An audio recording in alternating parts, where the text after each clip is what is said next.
Olá, amigos do canal, bem-vindos a mais um vídeo do Dicionário do Investidor. Day News, dia 23 de setembro, iniciou a primavera, né? Iniciamos a primavera, trazendo aqui as notícias dos fundos imobiliários. Tomara que agora seja só tempo de florido, só para alta mesmo, nossos fundos imobiliários, que a gente sempre acerte nos nossos investimentos daqui para frente. Aqui no canal que tem mais informação sobre fundos imobiliários do YouTube para vocês. Hoje nós vamos ter altas e baixas do dia, proventos do dia, fatos relevantes, relatórios gerenciais e comentários do Kiko. Vou pedindo para você deixar aquele like. E como sempre, aquele aviso, esse vídeo não é uma recomendação de investimentos. Os ativos citados não podem ser considerados indicações de investimentos. A responsabilidade de escolha de ativos é do próprio investidor. Rentabilidade passada não é garantia de rentabilidade futura. Altas e baixas do dia, ainda sigo na expectativa de chegar aos 3 mil pontos no IFIX. Fechou ontem 2.994,65. Com certeza, o mercado ficou tão otimista quanto eu com a manutenção da taxa Selic, que tanto o reflexo disso, tanto no IFIX quanto no índice Bovespa, quem acompanha o índice Bovespa é uma boa, vê que é uma boa. Quem gosta de acompanhar diariamente, tem um site Seu Canal Financeiro com o Bruno Macedo, que sempre traz informações diárias lá, para quem quer acompanhar o IFIX, o Ibovespa diariamente. Aqui o IFIX ainda tem esperança de hoje bater 3 mil pontos. Vamos ver se pelo menos encosta no 3 mil pontos. Talvez superar, eu já não sei. Mas é a expectativa para hoje aí, nos nossos queridos fundos de investimentos imobiliários.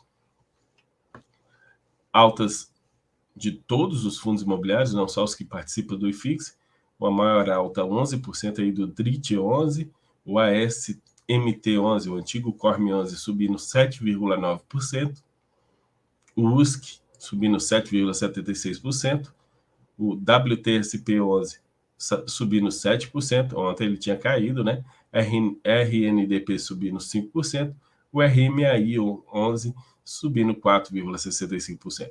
Todos os fundos imobiliários com baixas liquidez e qualquer grande quantidade de cotas provoca uma alteração muito grande.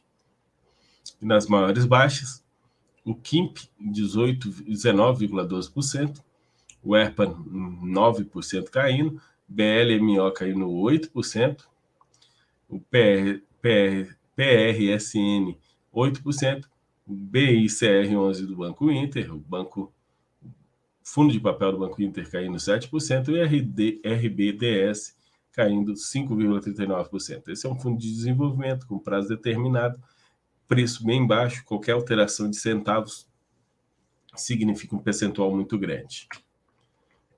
Já só os fundos imobiliários pertencentes ao IFIX, NSLU, que estava R$ 140 um tempo desse atrás, na época da emissão de cotas, subindo mais 3%, chegando a R$ 179. BLMG subindo 2,26%. SARI 11, que ontem estava nas maiores quedas, hoje está na maior alta aqui, subindo 2,2%. CAFOF, Fundo Imobiliário da Quinéia, fundos de fundos, subindo 2,06%. RZK11 subindo 1,93%. Vino 11 subindo 1,84%. Entre as maiores baixas, o HGFF11, 2,3%. GTWR 11, 1,63%. RBRY, 0,63%, KNRI 0,61%, VIR1 0,61% e SNFF 0,59%. Essas que eram menores de 1%, é coisa mais normal, simplesmente o spread lá de venda e de compra. Entre os FIAGROS também nada muito significativo. PLCA 11 maior alta aqui de 1,51%. KNCA 11, 1,22%, com ágio bem grande aqui, cabendo até nova emissão no KNCA 11, esse ágio desse tamanho. Aí o RURA 11 também subindo 0,67%, as outras altas bem pequenininhas mesmo, XPCA, Vigia 11, VCRA, no caso do Vigia, passando por emissão, XPCA também em emissão, aí acaba segurando o preço. E assim como a gente fala das mais baixas aqui, o RZAG já chegou a R$ 10,06 também, passando por emissão.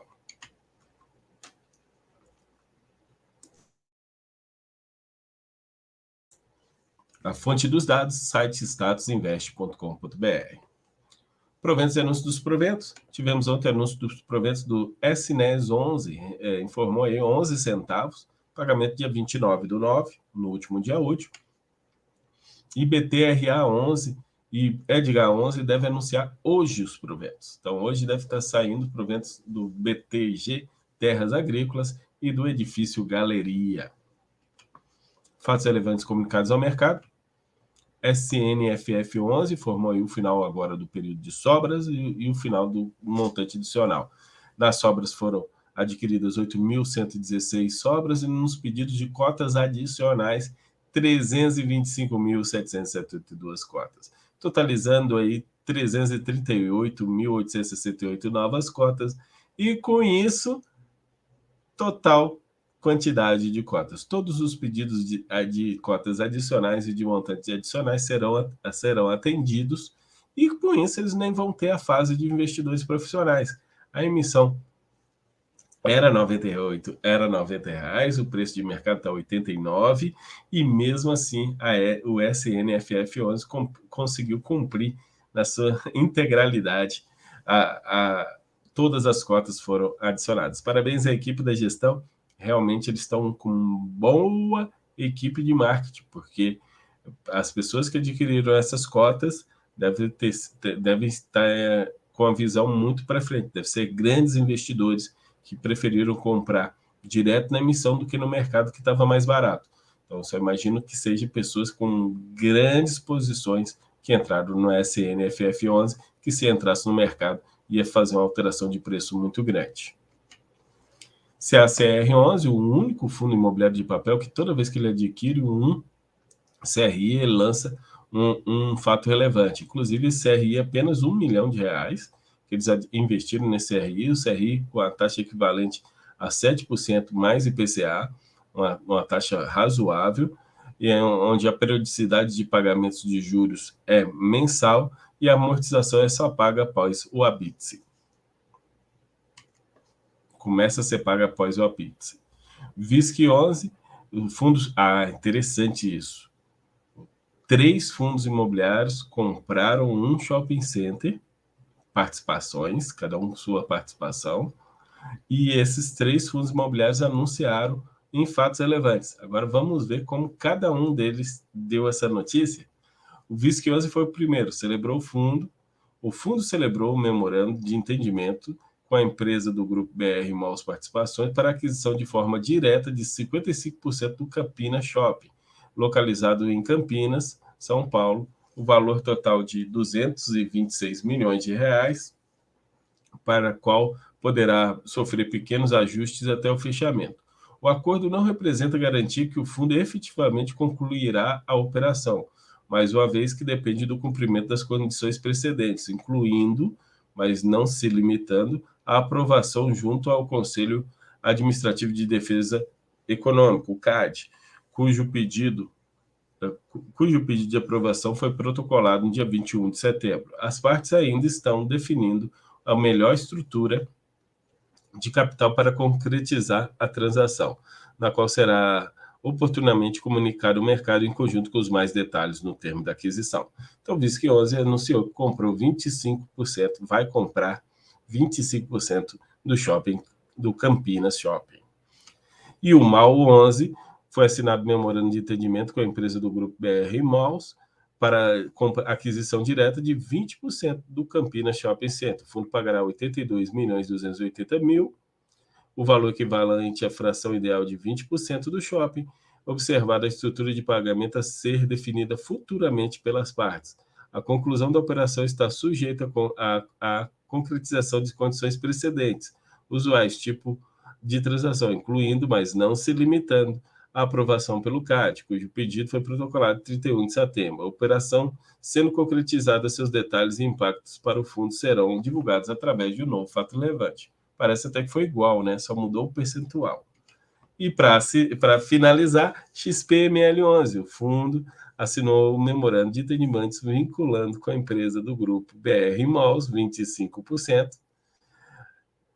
O valor estabelecido para 100% do shopping é 411 milhões e 400 mil reais, que será pago efetivamente da fração a ser adquirida pelo fundo. Então, eles não colocaram o quanto eles pagaram, eles apenas colocaram o valor total e eles vão pagar 25%. E colocam aqui também que o CAD tem que aprovar e as condições precedentes. Maiores detalhes da operação serão divulgados ao mercado tão logo sejam concluídos. Dos três, o único que está fazendo emissão para capital financeiro, que todo mundo achava que era para diminuir a alavancagem, agora dá-se entender que já a emissão não era bem para diminuir a alavancagem assim. Relatórios gerenciais. RBRX 11 é o hedge fund, ou vamos dizer, o multi-estratégia da RBR. Para setembro, anunciamos um provento de R$ 1,30, que dá 17,9% sobre o PL de agosto, acima da projeção da oferta, pagos em 23 de setembro aos detentores de cotas no dia 15 de setembro. Neste mês, encerramos o período com uma reserva de resultado de R$ 1,04. O dividendo do mês de R$ 1,30 segue em linha com a guidance de dividendos até dezembro, de R$ 1,30 a R$ 1,40. Então, eles têm essa guidance aí de ficar pagando entre 1,30 e 1,40. Vale ressaltar que o direcionamento do time da gestão não foi e nunca será uma promessa de rentabilidade aos investidores. Não é promessa, mas tudo indica que vai manter de 1,30 a 1,40 até o final do ano. FLMA 11, o fundo distribuiu 89 centavos por cota. Em agosto, a receita de locação se manteve no mesmo patamar anterior. As despesas apresentam uma pequena elevação em função de benfeitorias realizadas no hotel e da parcela do saldo de custo de obras realizadas para a adequação do conjunto 32, conforme previsto no respectivo contrato de locação. A taxa de ocupação do hotel apresentou uma elevação de 3,15 pontos percentuais em relação ao mês anterior e a diária média foi de 12,55% superior a julho. A receita total do hotel cresceu 17,59% em relação a julho. Então, o hotel vem melhorando os resultados no FLMA 11. Quem não sabe, ele tem 2 imóveis, um hotel e uma laje corporativas para aluguel.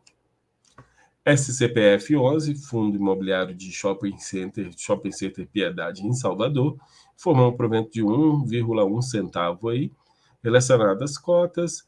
A receita apresentou uma redução com reflexo de negociações de descontos pontuais em prazos determinados para alguns contratos. O shopping vem apresentando um aumento gradativo na frequência de público e tais negociações foram necessárias para que determinados ocupantes possam se manter no imóvel nesse período de recuperação pós-pandemia. A retomada pode ser verificada também nas contratações.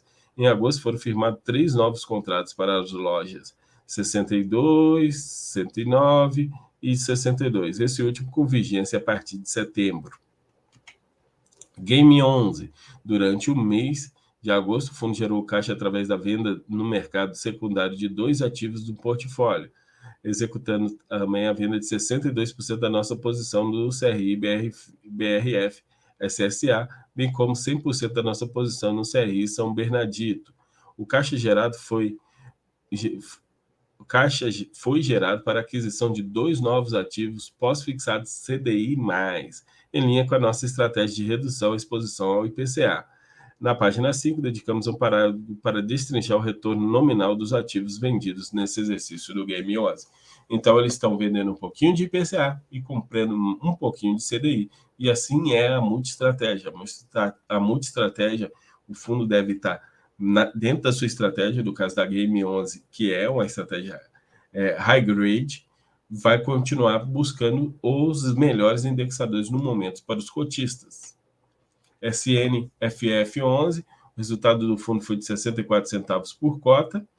Aí eles falam que em virtude da estratégia de arbitragem, com vendas descobertas, eles mais fazem arbitragem nas subscrições do que realmente uma estratégia de comprar barato para vender caro. O resultado de rendimentos recebidos de outros FIIs foram 76 centavos por cota, em linha com o esperado, sendo inferior ao mês de julho, pelo fato do mês de julho ser distribuído pelos FIIs alocados resultados elevados e não recorrentes. Eles foi apurado um ganho de capital líquido aproximadamente de 6 centavos. Então, eles tiveram um resultado aí de dividendos, 76 centavos, mais 6 centavos, 82 centavos. Distribuíram só 64. Então, eles estão fazendo uma reserva. Acreditamos que o fundo está bem posicionado para os desafios esperados ao longo dos próximos meses, aproveitar a oportunidade de ganhos que possa vir a serem identificadas com esses desafios. Seguimos confiantes e otimistas para o empenho do Suno Fundos e Fundos ao longo do segundo semestre. Gente, o que eu acho de diferencial nesse fundo de fundos e alguns outros é que eles foram criados na baixa. Eles captaram o financeiro na baixa e foram criados na baixa. Então, seus preços médios estão baixos. Diferentes de fundos que foram criados lá em janeiro de 2020, outubro de 2019, que investiram, alocaram seus recursos naquelas altas, aqueles preços de fundos. O IFIX estava 2.300 pontos, ainda falta 10% para o IFIX chegar nos preços médios daqueles fundos. Aí esse fundo foi criado na baixa, que está fazendo uma nova emissão agora ainda com bons preços para adquirir produtos na baixa. O URE11, durante o mês de agosto, não houve movimentação. O fundo conta com aproximadamente 5,3 milhões em caixa para cumprir obrigações de pagamento de imóveis em construção e alocação em outros ativos. A alocação em ativos-alvo ficou 94,7% do patrimônio líquido, em comparação a 92,9% do mês anterior. O resultado do mês foi de 1,04 por cota, sendo que o equivalente que efetivamente foram distribuídos em 10. O fundo possui ainda 99 centavos por cota. O resultado foi 1,04, distribuiu a mais 1,10, mas eles ainda têm 99 centavos por cota. O fundo é bem indexado ao IPCA, acredito que deve manter esse patamar de R$ 1,10, e lá no último fechamento do semestre deve dar um provento mais gordo. Comentários do Kiko. Pessoal, ontem me perguntaram algo interessante, talvez quando eu respondi eu peço até desculpa, tá, pessoal? Porque às vezes a maneira da gente escrever dá a impressão que é ignorante, mas eu não queria ser ignorante. É porque as pessoas perguntam quando vale a pena subscrever, aí eu já digo, você pode ter uma estratégia para saber isso ou não, aí a estratégia eu falo. Falar efetivamente vale a pena subscrever ou não vale a pena subscrever um determinado fundo, eu não posso falar, porque eu não sou analista de investimentos. Eu sou apenas uma pessoa que traz as notícias para vocês e ensina um pouquinho da minha experiência que eu tenho. Eu não faço recomendação de investimentos. A responsabilidade é toda sua. Então, às vezes, a pessoa fica nervosa porque eu digo isso, porque às vezes eu sei o que isso é para mim e não sei o que é para você. Cada investidor tem seu perfil. Então, apesar de ser uma pergunta difícil, porque ela tem 50% de dar certo, porque quando você subscreve, ou dá certo ou dá errado. É igual uma compra no mercado. Você pode comprar um ativo e subir o preço, e comprar um ativo e cair o preço. Mas se você conhece bem o ativo e gosta bem do ativo, tem clareza da sua estratégia, da sua decisão, não tem problema nenhum. Você não vai estar importando. Mas mesmo assim, eu não vou. Mas, ultimamente, a estratégia que eu ando utilizando para fundos imobiliários de tijolos, eu sempre observo a diferença do mercado e a subscrição. Por isso que quando eu faço aquele vídeo fundos imobiliários para ficar de olho, eu coloco lá o preço de mercado e o preço da subscrição, que eu comparo a diferença entre esses dois, pego o mercado e subtraio o valor da subscrição e comparo com o último provento. Para fundos imobiliários de tijolos, se for maior que 2 proventos, essa diferença, eu acho que está interessante subscrever. Já para fundos imobiliários de papel, que a conversão de cota é muito mais rápido, eu utilizo a comparação com um provento apenas. Eu ainda vou dar exemplo para vocês, mas, repito, não é recomendação de investimentos. O BAIM 11, inclusive eu sou cotista, então vou contar a realidade que eu vou fazer. A subscrição está R$ 9,15. O preço de mercado, R$ 9,24. A diferença entre eles está 9 centavos. O último provento foi 13. Eu estimo que o próximo provento vai ser 11 no mínimo. Então, para mim, é melhor comprar. Se hoje fosse o meu dia do aporte, o dia que eu tomo a decisão se eu vou adquirir ou não o fundo, eu não iria subscrever. Prefiro comprar no mercado. Se hoje fosse o meu dia de investir, eu estaria comprando no mercado, porque garanto o próximo provento completo. Essa é uma decisão, comparação com um provento. Agora, já outro fundo imobiliário que está passando por emissão, esse aqui nem sou cotista, então nem tenho que tomar essa decisão, mas eu trouxe um exemplo para vocês. A subscrição está R$ 102,88. O preço de mercado hoje está R$ 104,95. A diferença entre os dois, R$ 2,13. O último provento dele foi 70 centavos. É um fundo imobiliário de tijolo, então eu multiplico por 2, dá 1,40. 1,40 é menor que a diferença, R$ 2,13. Se hoje fosse o dia de fazer o meu aporte, onde eu decido comprar no mercado ou subscrever, hoje eu subscreveria XPMLOS. Entenderam? Por quê? Porque, a meu ver, se eu ficar 2 meses sem proventos, essa diferença de 2,13 ainda compensa a subscrição. Então, para mim, seria essa condição. Então, acho que ficou claro aí para vocês como é que eu faço para decidir se eu subscrevo ou se eu compro no mercado. Primeiro, tem que lembrar de uma coisa, né? Tanto nas duas posições, são fundos imobiliários que eu tenho na carteira, por isso que eu tenho direito de subscrição, e que eu quero aumentar minha posição neles. Então, eu já sei que eles são bons ativos, eu já tenho ele na carteira e eu quero aumentar minha posição neles. Pessoal, Day News dia 23 de setembro é tudo isso aí. Que vocês tenham um dia muito bom e que amanhã, final de semana, a gente já tenha bastante tempo para descansar, apesar de ter vídeos no canal para poder vocês ficarem bem informados. E vou agradecendo a todos, pedindo para deixar aquele like. Se você está acompanhando até aqui o canal e ainda não se inscreveu, agora é o momento de se inscrever nesse canal maravilhoso com muita informação. Grande abraço a todos e até a próxima.